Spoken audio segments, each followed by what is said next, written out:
Right. ఇక్కడ ఈ platform నిలబడితే సంవత్సరం తిరిగేలోపు ఖచ్చితంగా 10 లక్షల కారు వస్తుందా లేదంటే 1,00,000 వస్తుందా అని చెప్పేసి గట్టిగా అడిగితే సార్ ఒకటే మాట్లాడు, నీకు రాకపోతే నాకు వచ్చే చెక్ లో 50% నీకు ఇస్తా, లేదు అంటే నాకు కాలర్ పట్టుకున్నాడు అని చెప్పేసి అన్నాడు. జస్ట్ ఆ టైం నుంచి ఈ టైం వరకు సంవత్సరం, ఆల్మోస్ట్ సంవత్సరం ఒక 2 నెలలు ఎక్స్ట్రా అయింది. 2 నెలలు ఎక్స్ట్రా అయింది. నేను నైట్ క్యాలిక్యులేట్ చేసుకున్నాను అనమాట.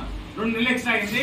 వెనక్కి తిరిగి చూసుకుంటే నా వెనకాల ఏముందంటే నెలకు ₹1,00,000 సంపాదిస్తున్నా, 15 లక్షల కార్ తీసుకొచ్చినా, కిందనే పెట్టినా, పోయేటప్పుడు చూడాలి. ఏం చెప్పినప్పుడు నీకు నెలకు 1,00,000 15 లక్షల కార్ ఇప్పకపోతే కారు పట్టుకో అని చెప్పేసి అడిగింది. అవునా కదా?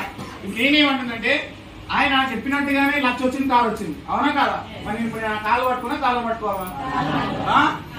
ఎప్పుడు కూడా నేను నాన్నకి అందుకే రుణపడంటా అని చెప్పేసి చెప్తాను. ఇక్కడ యూత్ చాలా మంది ఉన్నారు. సో యూత్ అందరూ కూడా వెళ్ళేది గవర్నమెంట్ జాబ్స్ గురించి బ్రదర్. సో గవర్నమెంట్ జాబ్ లో ఎక్కడ ఉన్న లైఫ్ లేదు. ఎందుకంటే నేను కాంపిటేటివ్ ఫీల్డ్ అయినా, నేను డిగ్రీ కాలేజ్ చదివినా, నేను ప్రతి ఒక్క ఎగ్జామ్లలో ఇంటర్వ్యూకి వెళ్ళినా అక్కడ లైఫ్ లేదు. వచ్చిన వాళ్ళు ఆల్రెడీ జాబ్స్ రిజైన్ చేసుకుని వస్తా ఉన్నారు. ఇప్పుడు ఉన్నటువంటి పరిస్థితుల్లో జాబ్స్ ఎక్కువ లేవు. జస్ట్ 1% 2% మాత్రమే జాబ్స్ ఉన్నాయి. అవి విధంగా టాప్ లో ఎవరు ఉండరో 5-10 మందికి వాళ్ళకే వస్తున్నాయి. మన మిడిల్ క్లాస్ మాత్రం అస్సలు జాబ్స్ లేవు. అవి రావాలంటే కూడా లోపల లక్షలు కట్టి గవర్నమెంట్ జాబ్ కొనుక్కుంటా ఉన్నాం. అవునా కదా?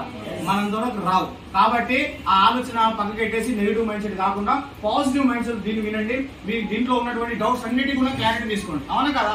డబ్బులు వస్తే రావా, నేను సక్సెస్ అయినా కానా, నేను గెలుస్తున్నా గెలవను, ఇదే కదా. లాస్ట్ వస్తే కంపెనీ ఉంటుందా పోతుందా? ఈ నాన్న క్వశ్చన్ ఉంటుంది ఎవరికైనా. అవునా కదా? నిజంగా నీకు డబ్బులు వస్తున్నాయి లేవా? బ్యాంక్ స్టేట్మెంట్ చూడండి సార్ది. అవునా కదా? సార్ నువ్వు ఉన్నది బొమ్మ కారా నిజం కార్ అంటే అక్కడ కారు ఉంది, చూసుకోవచ్చు, పర్లేదు, ఇబ్బంది. ఓకేనా? ప్రతి దానికి క్లారిటీ తీసుకోండి. కానీ క్లారిటీ లేకుండా ఎందుకు వెళ్ళలేదు కదలేదు. ఓకేనా? మీరు ఎన్ని డౌట్స్ అడిగినా క్లారిటీ ఇవ్వడానికి మేము రెడీ ఉన్నాం. ఓకేనా? మీరు క్లారిటీ తీసుకోండి. మీరు బిల్లు చేసేందుకు క్వశ్చన్ అడిగితే ఉండండి. మీకు ఏ సమాధానం కావాలన్నా మేము రెడీ ఉన్నాం. తెలుసుకోవడానికి మీరు రెడీ ఉన్నారా? రెడీ ఉన్నారా? కొత్త వాళ్ళు ఎంతమంది దీంట్లో? సార్ ఏం చేద్దాం సార్? ఇది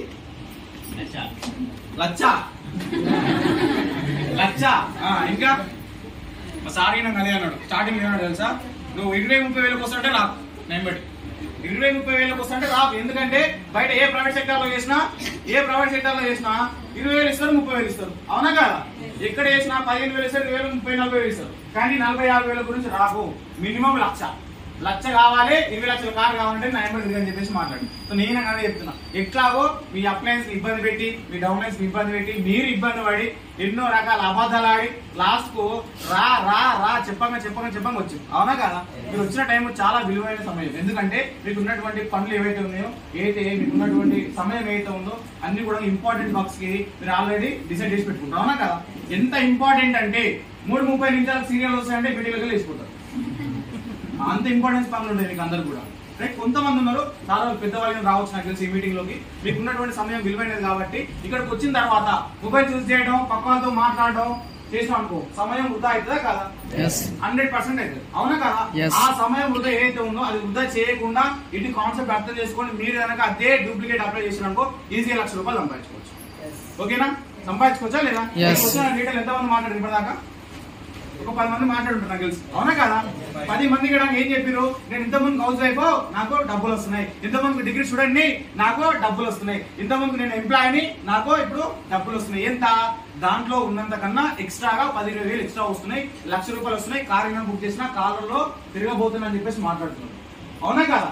ఇంతవరకు క్లారిటీ ఉంది. రైట్? కంపెనీ ఏం పేరు? వెస్టేజ్ 2004 స్టార్ట్ అని చెప్పేసి సారు టెస్ట్ అంతా కూడా కంప్లీట్ చేసింది కంపెనీ. అవునా కదా? ఇప్పుడు అందరికి ఏముంటది? కంపెనీ బాగుంది, కంపెనీ తెలుసు, కంపెనీలో ఏమున్నాయో తెలుసు. అవునా కదా? ఆల్రెడీ డబ్బులు సంపాదించుకుంటారు, డిగ్రీ స్టూడెంట్ సంపాదించుకుంటారు, ఎడ్యుకేషన్ లో సంపాదించుకుంటున్నారు, రియల్ ఎస్టేట్ రంగంలో సంపాదించుకుంటున్నారు, గవర్నమెంట్ జాబ్ లో సంపాదించుకుంటారు, ప్రైవేట్ సెక్టర్ లో అందరూ సంపాదిస్తున్నారు. డబ్బులు ఎట్లా వేలు వస్తున్నాయి తెలియాలా వద్దా? అంత విన్నారు అనుకో, ఏదైనా ఒక క్లారిటీ మీరు ఉంటుంది. చేయాలా వద్దా?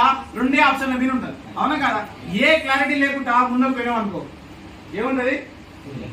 క్లారిటీ ఉండదు. అవునా కదా? ఇప్పుడు మీరు అన్నిటికీ ఆల్మోస్ట్ అన్ని తెలుసుకున్నారు కాబట్టి డబ్బులు ఎలా వస్తాయో తెలుసుకుందామా లేదా? తెలుసుకుందామా? తెలియజెప్పడానికి ఒక లీడర్ ఇన్విటేషన్ ఇస్తున్నా. ఆ లీడర్ వచ్చేటప్పుడు 2 చేతులు పైకెట్టి క్లాప్స్ కూడా ఇన్విటేషన్ ఇవ్వాలి.